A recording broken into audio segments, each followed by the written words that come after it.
só a negligência pela busca de uma palavra abençoadora, como muito deste sofrimento e de tantos outros se dá pela falta de submissão a esta palavra abençoadora. Isto é, pela busca de uma bênção para aquilo que se irá fazer.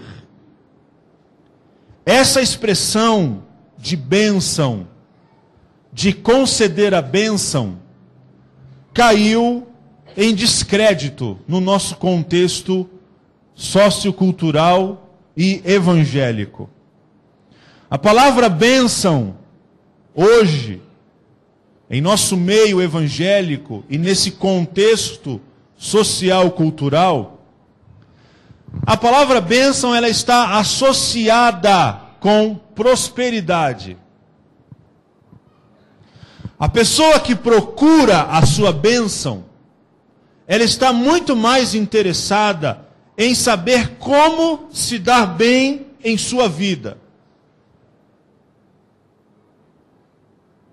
Se não bastasse isso, a palavra bênção, ela está associada diretamente à capacidade de quanto você pode contribuir. Quanto mais se contribui, quanto mais se dá, mais abençoado será. A palavra bênção foi descaracterizada do conceito de bênção das Escrituras. Nós encontramos no início do Salmo 80 a bênção de José sobre seus filhos e a bênção do pai de José sobre seus filhos. Encontramos no início do Salmo 80 a bênção de José sobre seu pai e sobre seus irmãos. A bênção faz parte da história do povo hebreu. Um povo que foi escolhido pelo Senhor diante de muitas nações, da qual o Senhor deu, através de Arão e de seus filhos, os sacerdotes, portanto, a ordem e o direito de levantarem a sua mão direita e abençoar o seu povo com a bênção araônica, ou a bênção sacerdotal. Daí, o povo de Israel não fazia absolutamente nada. Não ia para a guerra, não voltava da guerra, não se casava, não se dava em casamento, sem antes buscar no Senhor e nos seus sacerdotes a boa mão sobre a vida deles. A prova disso, irmãos, inclusive, é que no contexto do Antigo Testamento, quando o Senhor não era com o povo e quando os líderes sacerdotais do povo não os abençoava, o que acontecia mediante a guerra? A derrota. Lembram-se do fato histórico de que precisaram sustentar as mãos de Moisés para que houvesse vitória no campo? A ponto dele se cansar e as mãos baixando e a derrota chegando, colocaram dois, um aqui, o outro do outro lado, para que ele mantivesse suas mãos estendidas, para que o povo saísse vencedor sobre a guerra. A bênção na Bíblia é coisa séria. É tão séria que ela é irrevogável. Uma vez dada, dada. Não poderia voltar atrás. E era assim que os pais faziam com seus filhos primogênitos, dando a eles a herança e o direito, mediante a morte, de darem continuidade e serem responsáveis pelo cuidado de tudo que o pai construiu. É muito comum vermos hoje em algumas empresas em que os filhos sucedem os seus pais e não levam tão a sério o que os pais construíram durante toda a vida. E aí nós temos notícias de que as famosas e grandes empresas, uma vez dirigidas pelos pais, eram bem-sucedidas, mas dirigidas agora pelos filhos, fracassam e quebram, porque os filhos não dão valor àquilo que o pai construiu com grande suor. Se o Salmo de número 80 é um salmo descrito a nós como uma oração de alguém que intercede a Deus, pedindo a Deus alguma coisa, para que algo diferente aconteça, e isso é resultado de um sofrimento causado por uma rebeldia, por uma rebelião contra a vontade de Deus. O que é que o salmista pede ao Senhor? Qual é o clamor do salmista ao Senhor nesse salmo de número 80? Seu pedido se repete 3 vezes no salmo. O que nós chamamos na poesia hebraica de estrofes. Toda poesia tem uma estrofe. E por 3 vezes o pedido do salmista se repete. Se repete no verso 3, no verso 7 e no verso 19. E o que é que ele pede? Ó Deus, faça resplandecer o seu rosto sobre nós, porque daí sabemos que seremos salvos. Esse pedido do salmista, que se repete por 3 vezes, nessas estrofes da poesia,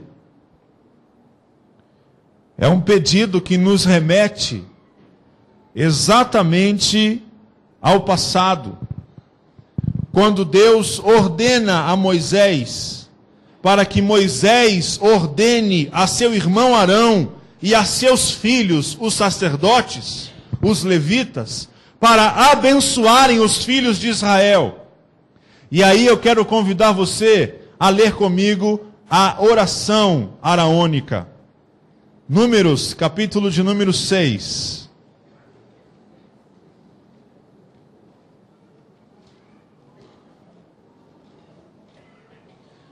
Verso de número 22 e verso de número 27.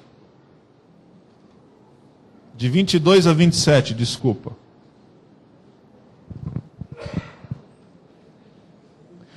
Veja o que o salmista pede ao Senhor diante do sofrimento. E qual é o sofrimento? O reino do norte foi invadido pelo império da Síria, devastou o reino do norte, levando todos os cativos, como aconteceu com o reino do sul, com a invasão do rei Nabucodonosor. Agora é hora de chorar, agora é hora de sofrer. E Deus agora é alvo da oração do salmista. E por 3 vezes ele pede para que o rosto do Senhor resplandeça sobre eles. Olha a oração sacerdotal. Números 6, 22. Disse o Senhor a Moisés: fala a Arão e a seus filhos, dizendo: assim abençoarei os filhos de Israel, e dir-lhe-eis: o Senhor te abençoe e te guarde. O Senhor faça resplandecer o rosto sobre ti, e tenha misericórdia de ti. O Senhor sobre ti levante o rosto e te dê a paz. Assim, quando invocarem o nome do Senhor, todos os filhos de Israel, o que vai acontecer? Eu os abençoarei. O que é que o salmista pede? Que o rosto do Senhor resplandeça sobre eles. Porque o salmista sabe que quando o rosto do Senhor resplandecer, o que vai resplandecer é a glória de Deus sobre seu povo. E uma vez o povo, em contexto de sofrimento, em contexto de perseguição, em contexto de cativeiro, serão pelo Senhor e pelo seu rosto que resplandece, libertos. É isso que o salmista pede. Ó Senhor, vem nos socorrer. Porque a bênção sacerdotal, ou a bênção araônica, ela era uma bênção imputada pelos sacerdotes, feitas com a mão direita sobre o povo. E que povo? Sobre o povo de Deus. O povo que ele escolheu. O povo que ele, dentre as muitas nações, tirou para fazer com ela uma aliança. E duas coisas acontecem quando o rosto do Senhor resplandece sobre o povo. A primeira delas é que o povo vai experimentar a misericórdia de Deus. E a segunda coisa que o povo vai experimentar quando o rosto de Deus resplandece sobre eles é a paz. Exatamente o que eles não estão vivendo no Salmo 80. Eles não estão vivendo um contexto de misericórdia e nem um contexto de paz. Por isso a palavra rosto no Salmo 80 aparece várias vezes. Porque esse é o pedido e é o clamor do povo. Deus, volte a nos abençoar. Porque a mão do Senhor não está mais sobre nós. E é a causa pela qual nós estamos sendo afligidos, é a causa pela qual nós estamos sendo consumidos. O império da Síria, ele invadiu o reino do norte, primeiro por causa da divisão do reino. Um fato histórico é que o reino de Israel era unido sob o comando do rei Davi. E com o pecado de Salomão, o reino de Israel, o reino de seu pai, é dividido em duas partes: reino do norte e reino do sul.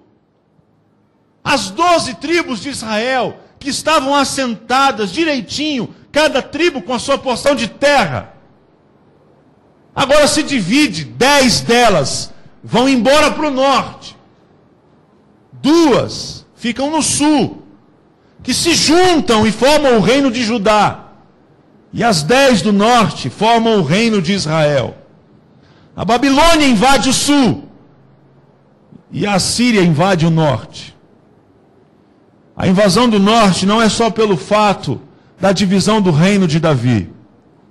É também por causa da idolatria que o reino do norte estabelece, com altares a deuses desconhecidos, colocando a cidade de Samaria como a cidade capital do reino. Assim como Jerusalém é a cidade de referência do reino do sul, Samaria se torna a cidade de referência do reino do norte. A razão pela qual a mulher samaritana diz para Jesus aonde que se deve adorar, se é aqui ou em Jerusalém. Porque em Samaria e no reino do norte haviam diferentes altares.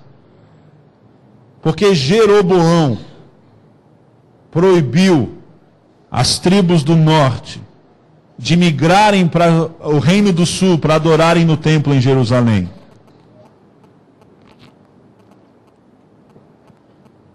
Se você quiser conhecer um pouco mais da história, leia o livro do profeta Miqueias, capítulo de número 1, do verso 1 ao verso 16, e você vai ver o que Deus vai dizer ao reino do norte.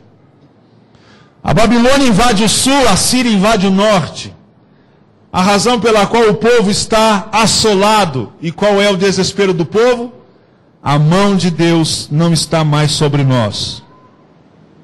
Deus retirou sua mão de sobre nós, portanto, retirou de sobre nós a sua bênção, por isso sofremos.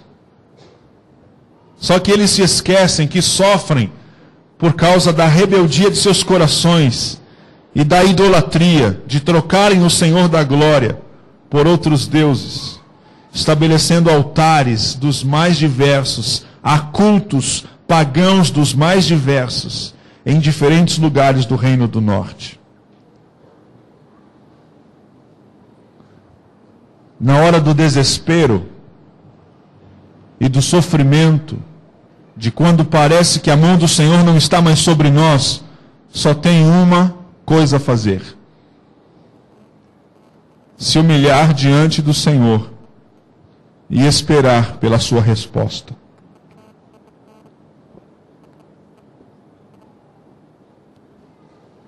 E por mais que pareça difícil esperar pela resposta do Senhor diante do sofrimento, o Senhor, com quem tem uma aliança, sempre responderá. Graças a Deus por isso. Não importe o tempo que vá demorar, mas Ele responderá.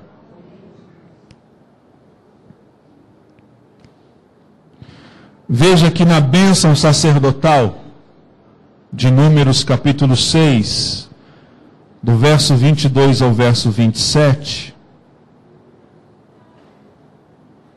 quando o rosto do Senhor resplandece, o que acontece com o rosto do povo? Qual é a atitude do povo, do rosto do povo, quando está diante do rosto do Senhor? Porque a bênção sacerdotal diz assim: o Senhor te abençoe e te guarde. O Senhor resplandeça sobre ti o seu rosto. O que acontece com o seu rosto quando o rosto do Senhor resplandece diante do teu rosto? A reação que nós temos diante do rosto do Senhor é de inclinar o nosso rosto. É de não contemplar a sua face. Porque Ele se apresenta. E a bênção do sacerdote é exatamente essa: que o Senhor te abençoe e te guarde, que o rosto dele resplandeça sobre o teu. E qual é a nossa atitude diante da bênção? Inclinamos o nosso rosto. Porque o Deus da misericórdia está se aproximando. Mas qual é a minha situação? A minha situação é uma situação de sofrimento, de angústia, que pode ser causada pela falta de buscar uma palavra abençoadora para a minha vida e me submeter a ela, descansando de que essa palavra poderá me livrar de um sofrimento. Quando rejeito isso, quando não busco isso, sofro. O povo sofre. E diante do sofrimento vem o clamor. Quando o Deus da misericórdia se aproxima e traz consigo o seu rosto, a minha atitude é de se inclinar, é de não contemplá-lo. Primeiro, porque não me sinto digno. Primeiro, que sua santidade pode me consumir. E aí eu escondo o meu rosto do rosto daquele que é todo misericordioso. Só que a bênção tem uma segunda parte. Olha o que a bênção diz: o Senhor sobre ti levante o rosto e te dê a paz. Se na primeira estrofe da bênção o Deus da misericórdia se aproxima e o meu rosto se inclina para não contemplá-lo, na segunda parte da bênção, o Senhor da misericórdia pega o meu rosto que está inclinado e sem coragem de olhar para Ele e levanta. Como se Deus estivesse dizendo assim para nós: olhe para mim.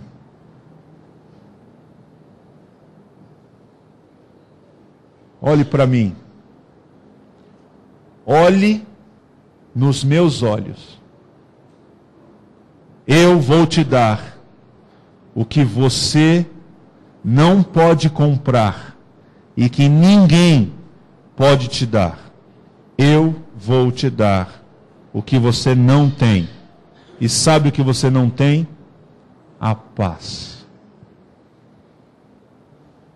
Sabe o que é mais incrível em tudo isso, irmãos? É que quando vamos ao Novo Testamento, encontramos Jesus dizendo: deixo-vos a paz. A minha paz eu vos dou, e eu não a dou como o mundo a dá. A paz que excede todo o entendimento. Só o Deus da misericórdia, que resplandece o seu rosto sobre nós, é capaz de levantar o nosso rosto para que possamos olhar para Ele e receber dele o que Ele pode nos dar: a paz. A bênção sacerdotal diz na última parte dela que todos aqueles que invocarem o nome do Senhor serão abençoados. No livro de Romanos, a Bíblia diz que aquele que invocar o nome do Senhor será salvo. Salvo e abençoado é a mesma coisa. Se Deus então vai resplandecer o seu rosto sobre mim e vai me salvar, é porque esta salvação que Ele vai derramar sobre mim é a sua bênção. É isso que o salmista pede por 3 vezes no Salmo. Resplandeça, ó Deus, o seu rosto sobre nós e nos salve.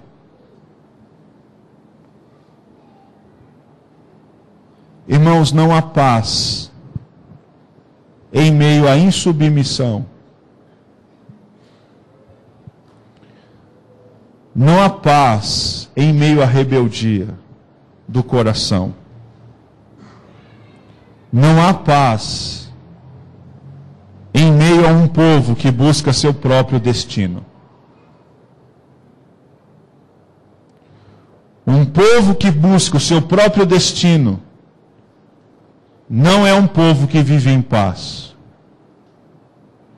Um povo que é insubordinado não é um povo que vive em paz. Um povo que é rebelde em seu coração não é um povo que vive em paz.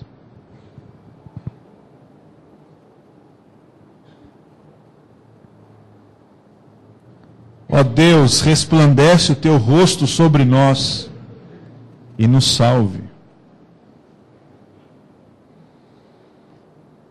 Nunca se falou tanto em paz no mundo como se tem falado, como se tem buscado agora. E a Bíblia diz, irmãos, que quanto mais você ouvir falar de paz no mundo, prepare-se para a repentina destruição.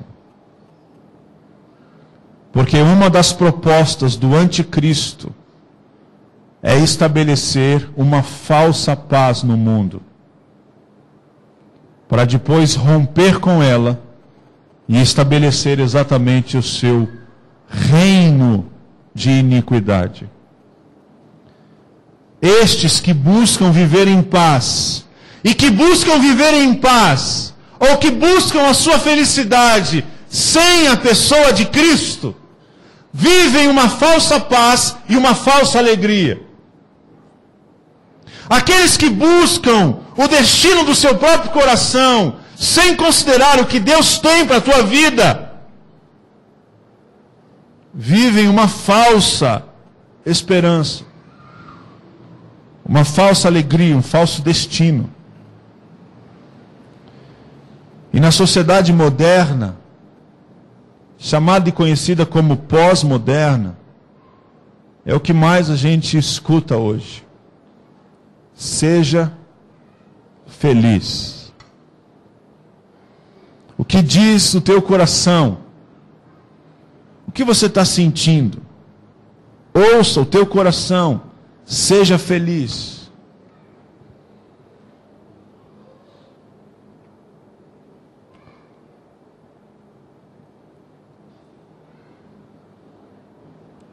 Só uma palavra de ilustração.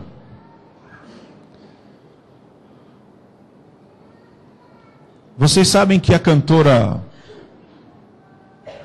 Daniela Mercury assumiu a sua homoafetividade. Foi capa de revista da Veja.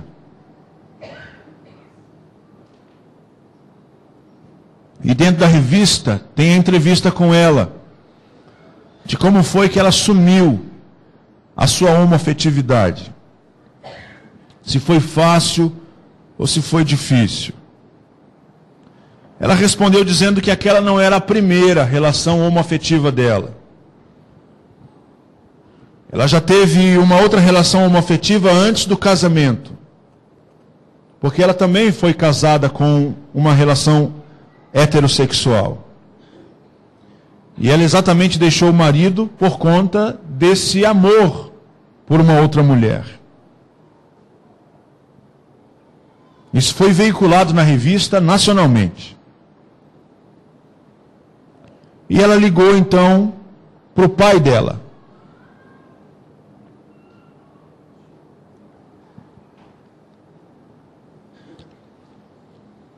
E depois ligou para os filhos dela. Ela tem 4 filhos.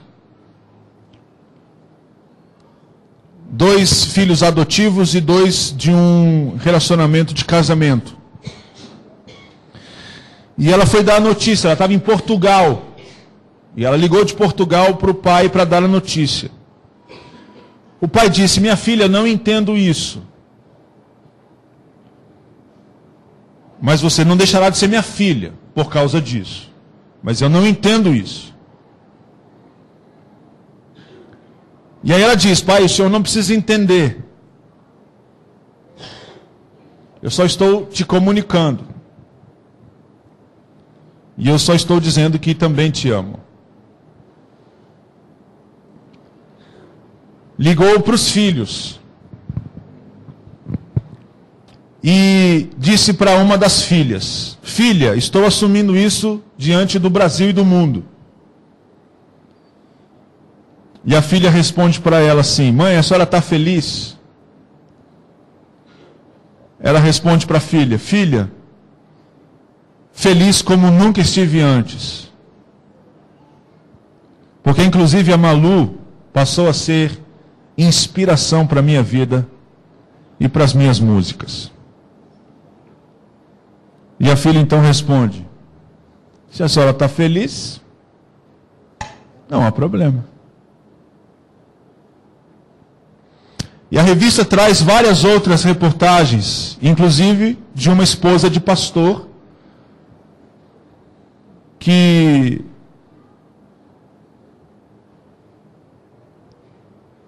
deixou o pastor, deixou o marido,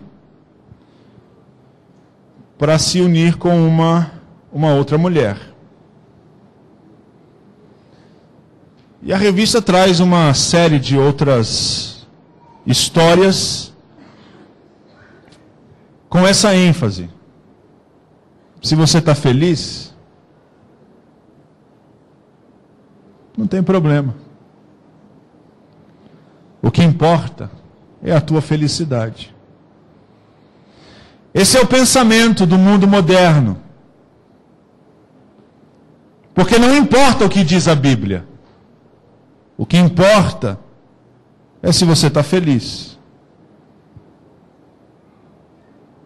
E eu preciso dizer a vocês que essa felicidade que o mundo prega, que o mundo veicula pelas novelas, pelos jornais, pelas revistas, pelas redes sociais, essa coisa de vida moderna, de tudo é muito moderno, de tudo é muito liberal, de tudo é muito assim mesmo, e nós temos que aceitar, esta não é a essência da felicidade que a Bíblia garante para o seu povo.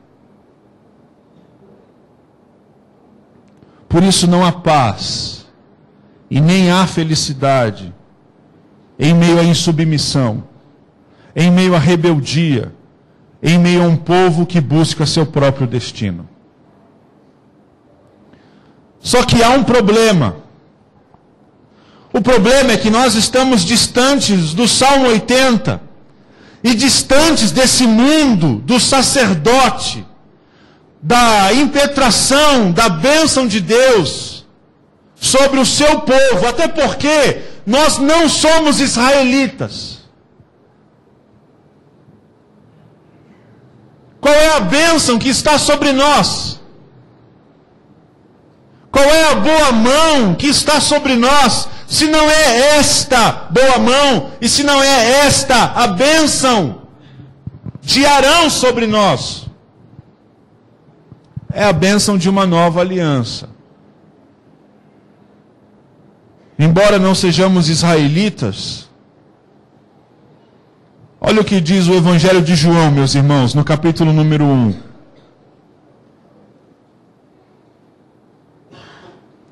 Evangelho de João, capítulo número 1.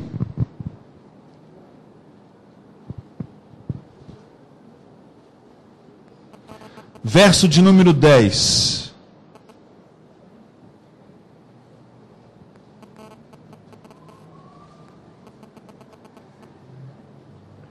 O Verbo estava no mundo.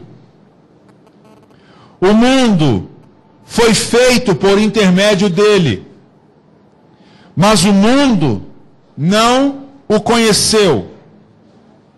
Veio para o que era seu, mas os seus não o receberam. Mas a todos quantos o receberam, deu-lhes o poder de serem feitos filhos de Deus, a saber, aos que creem no seu nome, os quais não nasceram do sangue, nem da vontade da carne, nem da vontade do homem, mas nasceram de Deus. O Verbo se fez carne, habitou entre nós, cheio de graça, de verdade, e vimos a glória como do unigênito do Pai. Agora venha comigo para a primeira carta de Pedro, capítulo de número 2. Verso de número 9. Primeira carta de Pedro, capítulo 2, verso 9.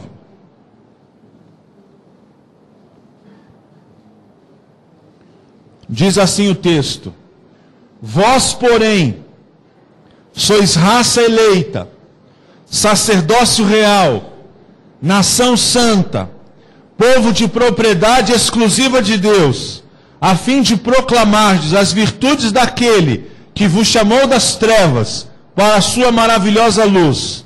Vós, sim, que antes não erais povo, mas agora sois povo de Deus, que não tinhas alcançado misericórdia, mas agora alcançastes misericórdia. O que acontece conosco quando o rosto de Deus resplandece sobre nós?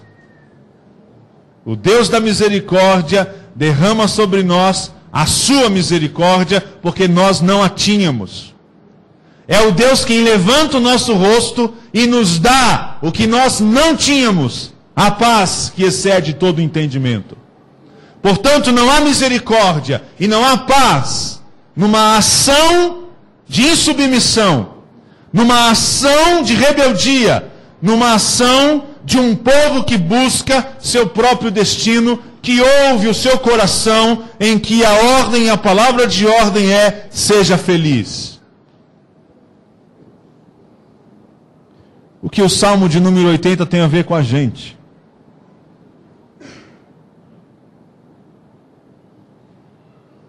Porque nós não vivemos hoje uma estrutura, uma hierarquia de sacerdotes.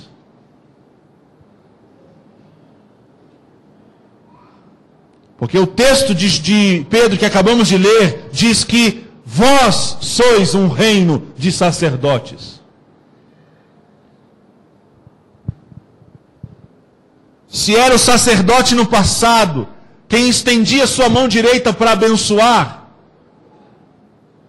que representava o povo diante de Deus, intermediando seus pedidos a Deus e a resposta de Deus ao povo, e agora? Quem é o sacerdote? O sacerdote é você, caso você seja filho do Deus Altíssimo.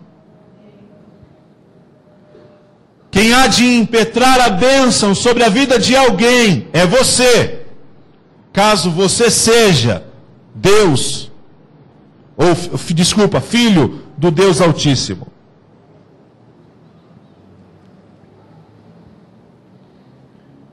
Eu acredito que podemos tirar 3 lições práticas do Salmo de número 80, à luz de todo esse contexto.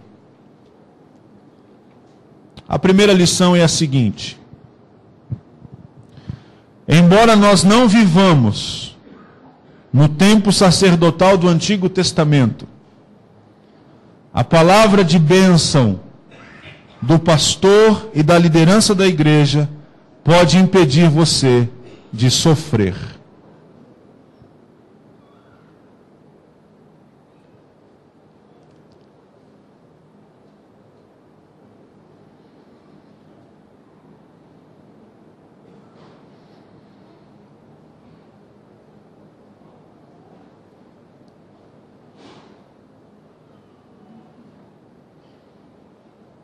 Fui comunicado há uns dias atrás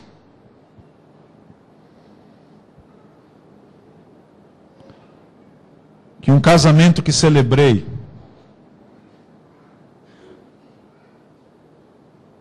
não durou mais do que 1 ano e meio. Mas o pior não é isso. O pior foi que eu disse: não se case.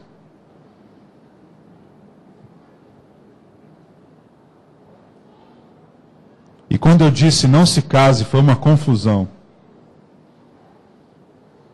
E insistir em se casar. Não durou 1 ano e meio. E a vergonha de vir pedir desculpas.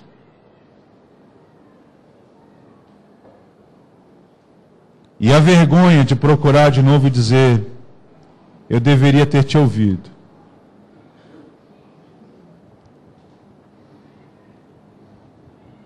O que as testemunhas desse casamento vão fazer agora? Porque saíram na foto.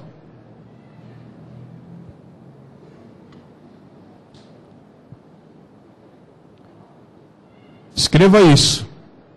Embora não vivamos no tempo sacerdotal do Antigo Testamento, a palavra de bênção do pastor e da liderança pode impedir você de sofrer. E eu quero ler com vocês só um texto da Bíblia. Hebreus, capítulo de número 13.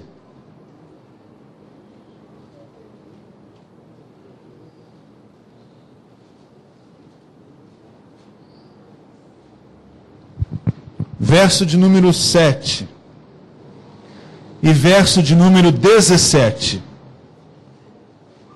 Hebreus 13, verso 7 e verso 17. Lembrai-vos dos vossos guias, os quais vos pregaram a palavra de Deus, e considerando atentamente o fim da vossa vida, imitai a fé que tiveram. Verso 17. Por meio de Jesus, obedecei os vossos guias, sede submissos para com eles, pois velam por vossa alma, como quem deve prestar contas dela, para que façam isto com alegria, e não gemendo, porque isto não aproveita a vós outros. Um pastor que vive o seu ministério gemendo e reclamando da vida, não ajuda você a caminhar com segurança. Portanto, para que ele não ande gemendo, o que você tem que fazer? Submeta-se à sua orientação, porque ele é quem prestará contas diante de Deus da tua vida.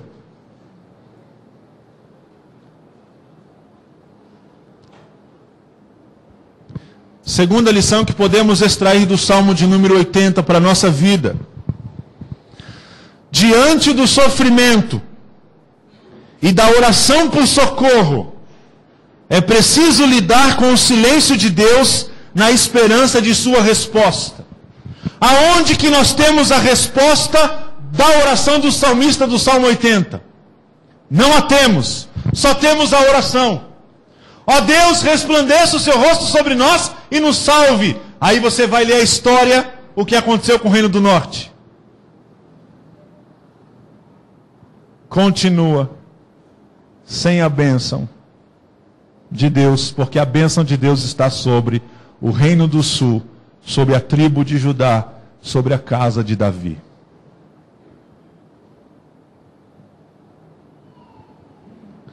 Diante do sofrimento e da oração por socorro, temos que lidar com o silêncio de Deus, na esperança de que Ele responderá.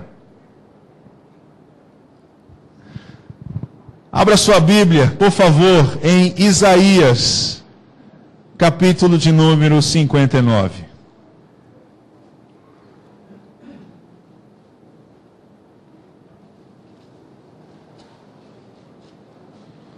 Se é para falar de esperança, olha a esperança da profecia. Isaías 59, verso 1. Eis que a mão do Senhor não está encolhida, para que não possa salvar. Você pode trocar essa palavra salvar por abençoar. Eis que a mão do Senhor não está encolhida, para que não possa abençoar ou para que não possa salvar, nem surdo os seus ouvidos, para que não possa ouvir.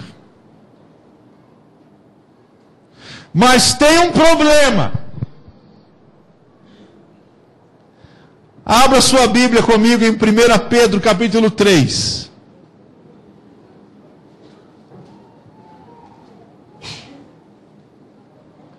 Você que está nos visitando essa noite, saiba que a nossa igreja gosta muito de ler a Bíblia. Pelo menos o pastor gosta que a igreja leia.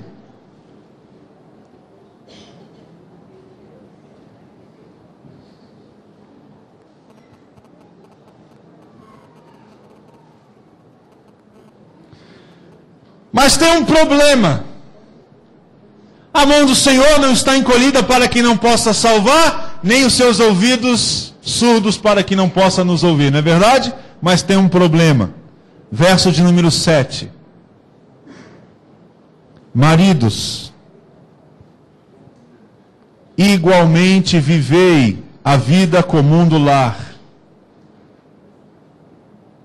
O homem não pode fugir dos afazeres da casa, e nem fugir da casa.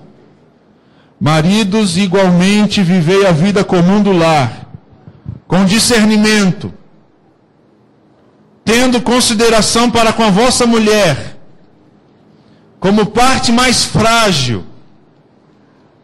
Tratai-a com dignidade, porque sois juntamente herdeiros da mesma graça da vida,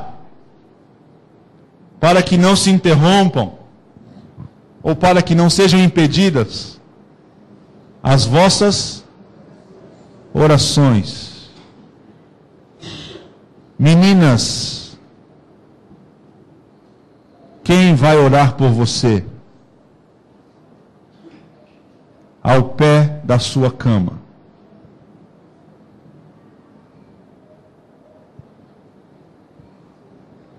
Só vai orar por você ao pé da sua cama o homem que ama Deus e que sabe que as mãos de Deus não estão encolhidas, nem seus ouvidos surdos para que não possa ouvir, para que assim possa abençoá-las e abençoá-los também.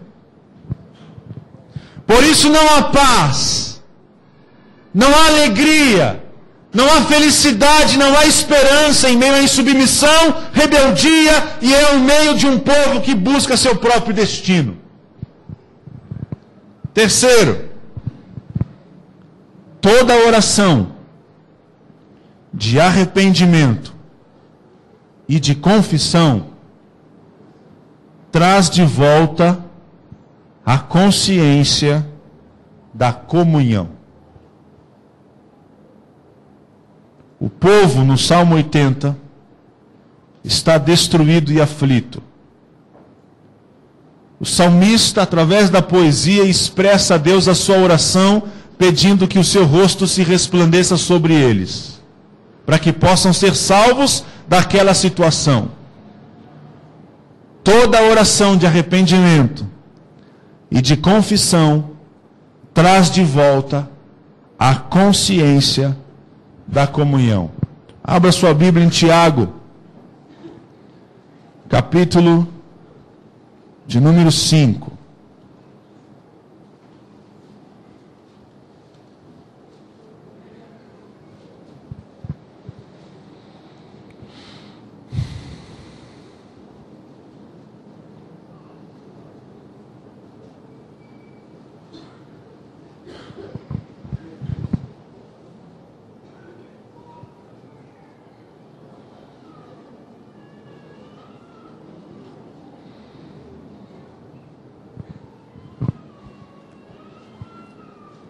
Verso de número 9. Irmãos, não vos queixeis uns dos outros, para não serem o quê? Julgados. Eis que o juiz está à porta. Irmãos, tomai por modelo no sofrimento e na paciência os profetas, os quais falaram em nome do Senhor. Eis que temos por felizes os que perseveraram firmes. Tendes ouvido da palavra da paciência de Jó, e vistes que fim o Senhor lhe deu, porque o Senhor é cheio de terna misericórdia e também compassivo. Verso 13. Está alguém entre vós sofrendo? Faça a oração. Está alguém entre vós alegre? Cante louvores. Está alguém entre vós doente?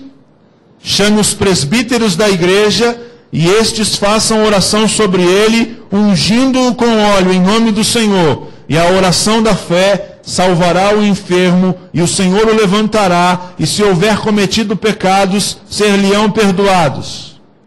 Confessai, pois, os vossos pecados uns aos outros, e orai uns pelos outros, para serem o quê? Curados. Muito pode, por sua eficácia, a oração de um justo. A quem confessar os pecados? A qualquer um? Não. Somente por alguém ou para alguém que pode orar por você. E quem é que pode orar por você? Um justo. Então, para quem você confessa? Para um justo. Porque a oração de um justo pode muito em seus efeitos.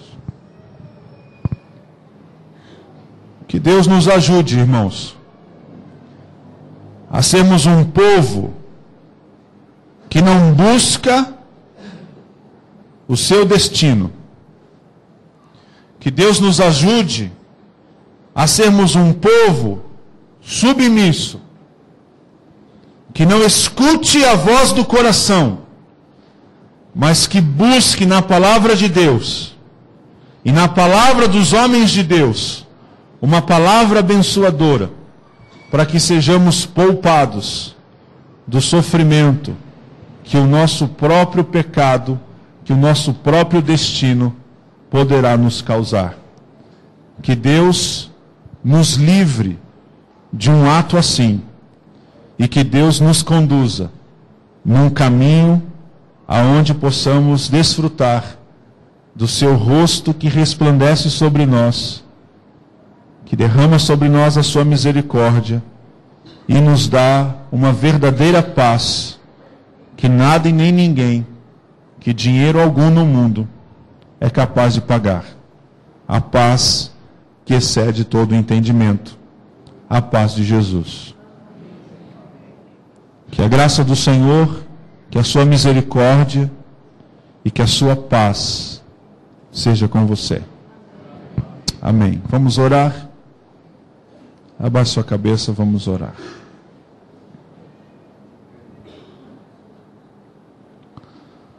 Pai querido, nós te damos graças por essa noite. e pela oportunidade que tivemos nesse lugar de poder falar com o Senhor e também ouvir a Tua voz. Obrigado pela presença dos salmos nas Escrituras, pois os salmos cantam e contam a vida como de fato ela é. E o retrato dos salmos é o retrato muitas vezes das nossas vidas. E por isso nós nos colocamos diante do Senhor, para pedir ao Senhor misericórdia, para pedir ao Senhor, como pediu o salmista, resplandeça sobre nós o teu rosto. E que o Senhor possa também levantar o nosso rosto, para que possamos olhar para o Senhor, que é o autor e consumador da nossa fé, e jamais perdê-lo de vista, em nenhum instante da nossa vida, porque vivemos tempos difíceis. Abençoe cada pai, cada mãe, abençoe cada casamento aqui representado essa noite, cada criança, cada adolescente, cada jovem. Ó Deus, que esse teu povo que se chama pelo teu nome possa ser poupado do sofrimento do tempo futuro e que possam ser cercados pelos teus santos anjos e, como diz a tua palavra, livres de todo mal. Que o Senhor nos abençoe e nos guarde. Que o Senhor faça resplandecer o seu rosto sobre nós e tenha misericórdia de nós. Que o Senhor faça o nosso rosto levantar e que o Senhor nos dê a paz, para que todo aquele que invocar o teu nome seja salvo e viva em paz. Que assim seja com o teu povo, em nome de Jesus Cristo. Amém e amém. Obrigado você que nos visita, um beijo para você no seu coração, tenham todos uma feliz semana, lembrando dos nossos compromissos desse início de semana.